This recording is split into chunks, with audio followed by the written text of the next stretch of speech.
જય શ્રી કૃષ્ણ, જય માતાજી. સ્વાગત છે તમારું અમારા નવા વ્લોગમાં. અને ઘણી બધી કાબરું મસ્ત આવી ગઈ છે ભેંની પાસે. અને હું અહીંયા આવી અવાજ છો એટલે બધી ઉડી ગઈ છે.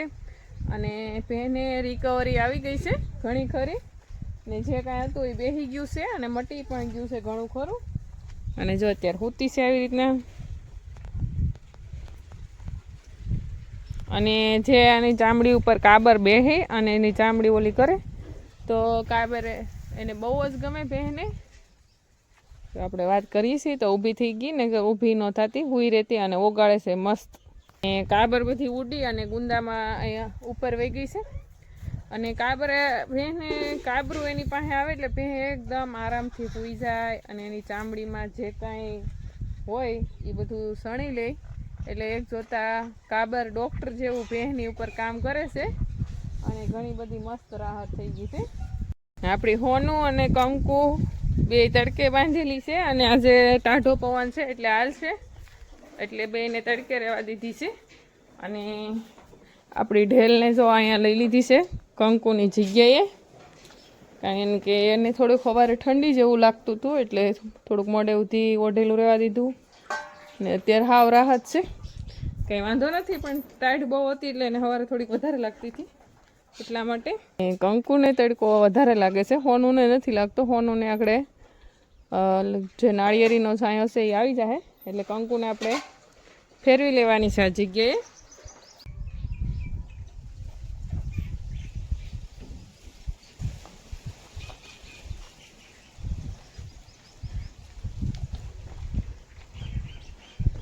આમ પણ કંકુને આટો મારવાની ટેવ છે સવારે વહેલા.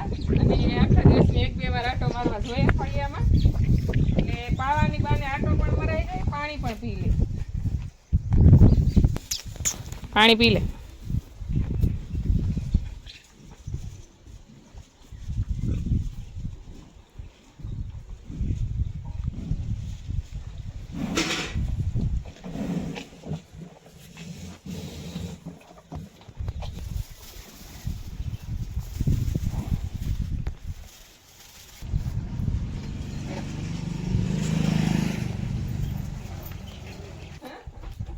બધાને મળતી જાય પછી ખીલે રહે કા. ગંગાને મળી લે મળી એની જગ્યા એવી છે. પણ એની જગ્યાએ બાંધી છે ઢેલને. તોય છતાં આપણે બાંધી દઈએ. ઢેલ ઊભી રહે.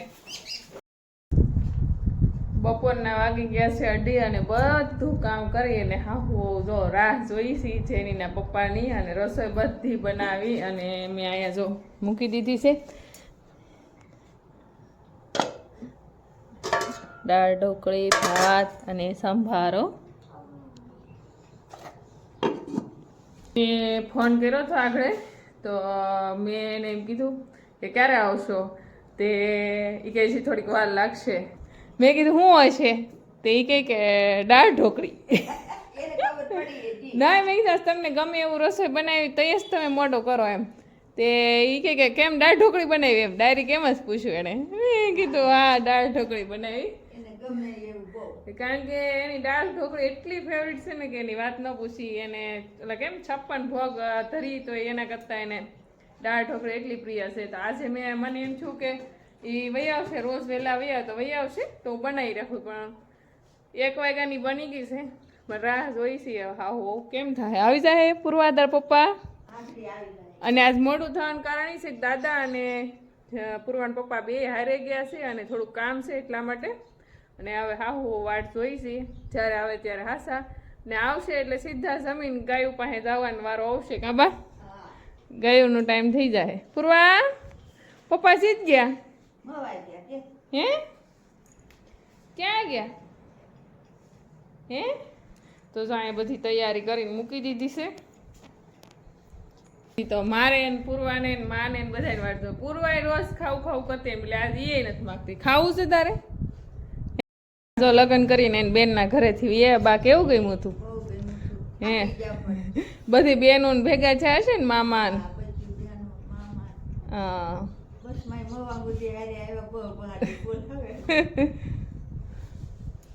3 વાગવા આવી ગયા છે અને જેનીના પપ્પાનો ઘડીક પહેલા ફોન હતો. એમને તેમ કીધું છે કે ભાઈ અમે આવીને ખાઈ લેવું, તમે તું ને બા જમી લ્યો. પણ બા કે આજ કેમ નહીં કે બા જોઈ રાહ જોઈ, એમને સવારે માથું દુખતું હતું તો બધા હારે ખાઈ તો અત્યારે એને ભાવે થોડુંક મોડું થાય ને એકલા ખાવા બેસ્યું તો ભાવશે નહીં.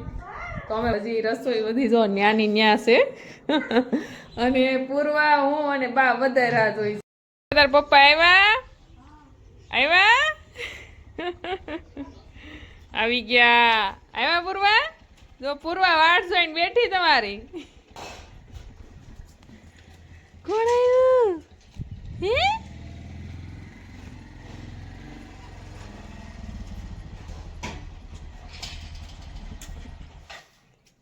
થઈ ગયું કામ? હે ખાવાનું બિચારું ઠરી ગયું છે.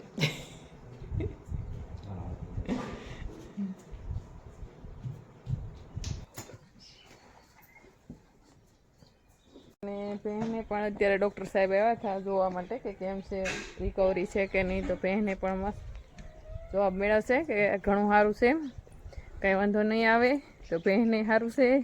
અને આપણી ગાય જેને ઓપરેશન કરાવ્યું હતું ઢેલને, એને પણ જોયું આસળ કે હમણાં ઘણા દિવસથી આવ્યા નહોતા, તો એને આસળ જોયો કે રૂઝ આવી કે નહીં.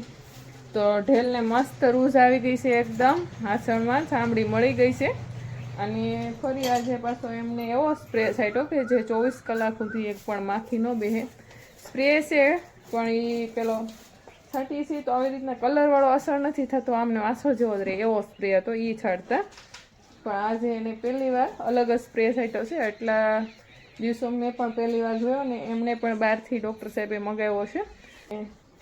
અચાનક આરે હતો એટલે સ્પ્રે મારી દીધો. અમે કીધું કે ભાઈ અમે ખરીદી લઈ, પણ એમને બહારથી મંગાવેલો છે. જોઈ છીએ આપણે પણ સ્પ્રે આવો એક રાખશું જેથી કરીને માલને આવું આસળમાં કંઈ પણ છું હોય તો એનાથી રાહત રહે. અને સ્પ્રે મેં પહેલી વાર આ સ્પ્રે જોયો છે, બહુ મસ્ત સ્પ્રે છે. જેમ આસળને કેમ કવર કરી લે એમ કલરથી સ્પ્રે આખો કવર કરી લે છે. મસ્ત રૂઝાઈ ગયો છે. થોડોક અમથો આવી રીતના ગેપ છે, એમાં પણ રાહત થઈ જાય. ટાંકા લીધા એટલે એવું તો રહે. ને આ સ્પ્રેથી એક પણ માખી તમે જોઈ શકો છો આસળ ઉપર, કે જે પગ પાસે માખી છે. જો અહીંયા માખી બેઠી છે પણ અહીંયા સ્પ્રેની પાસે આવી નથી એકથી. કેટલી તાકાત હશે આ સ્પ્રેમાં. જે ટાંકા હતા એ એકદમ રૂઝાય અને દોરા ગળી ગયા છે, એ ટાઈપના ટાંકા હતા. તો એ ટાંકા પણ રૂઝાઈ ગયા છે અને ગાયને આસળમાં 100% રિકવરી આવી ગઈ છે. બહેને પણ આવી ગઈ છે, એટલે બધી શાંતિ થઈ ગઈ છે. કે જ્યાં સુધી માલને મટી તો જાય પણ મટે નહીં ત્યાં સુધી આપણને ચિંતા રહી. તો હાલો ગાય અને બહેનની બેની શાંતિ થઈ ગઈ છે આપણને. અને અત્યારે જો બધાનું મિલ્કિંગ થઈ ગયું છે, વાહિંદુ થઈ ગયું છે. હવે રહી વાત પાવાની અને સારો આપવાની, તો એ કામ કરવાનું છે હવે. ગંગા આજ આળા ઉપર આછળ ઉપર થોડો ગમતો આળો દેખાય છે, પણ કાંઈ વાંધો નથી. ડૉક્ટરે કીધું મટી જાય, કાંઈ છે નહીં એવું. અને આસળ પણ ઘણો રૂઝ થઈ ગયો છે. અને પૂર્વા જેની બધા રમવા ગયા હતા, રમીને આવીને સીધા ગાયના ઢાળિયામાં જવો. મારા માટે જો અહીંયા ગુંદડી લઈ આવ્યા છીએ. તો મસ્ત એવા સૂર્યદેવ આથમી ગયા છે. સૂર્યદેવ પણ આથમી ગયા. પક્ષીઓ કલોલ કરતા ઘરે આવતા રહ્યા છે બધા. એના જ્યાં ઘર હોય ત્યાં અત્યારે અવાજ થાય છે કલબલાટ. અને ગાયોને સારો નાખવાની હુક્કલ ગુંદળ્યા છે, વાડીએથી ઓઘામાં લઈ આવ્યા છીએ. તો અત્યારે ગુંદળી સવારે સારો લઉં અને બપોરે આપણે એને બુલેટ ઘાસ નીરીએ છીએ. તો આવું કંઈક ગાયોનું કામ શરૂ ને થઈ જાય છે. હાંજ પડી જાય ખબર નથી પડતી. શિયાળાનો દિવસ ઘડીકમાં પૂરો થઈ જાય છે. તો આપણો આજનો વ્લોગ આપણે અહીંયા જ પૂરો કરશું.